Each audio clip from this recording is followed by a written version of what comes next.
E também está uma conferência que nós também tem orador de Curaçao, de Porto Rico e também de Holanda. Nós também tem de Curaçao, nós temos Marta Dijkhoff, que também papel tocante de implementação do plano de manejo que nós entregamos no governo princípio de Luna aqui.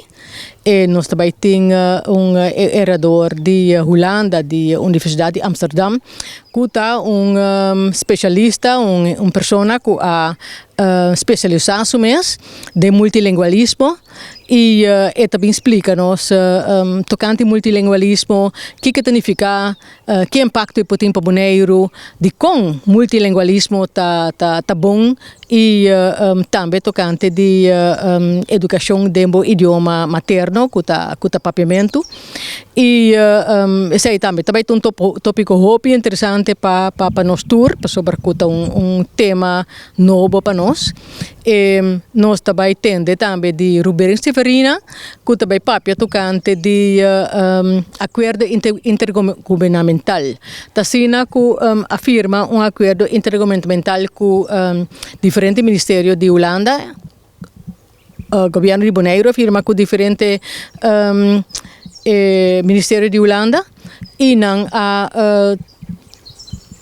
pedi uma comissão, de qual minha pessoa, Rubén Severina, Charité Severina, Papito Tomás, está comissão que está de momento aqui para o governo de Bonaire, está analisando, sacando fora de artículo de acordo que te custa que tem de hasi para por cumprir com o acordo.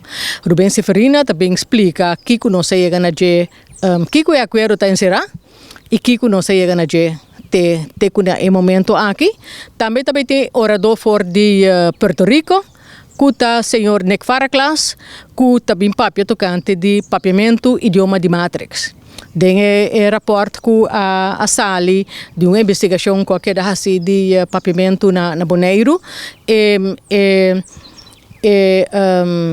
profissional a bem concluir que na Bonaire papiamento tem idioma de Matrix, que significa que foi papiamento tu costa sali.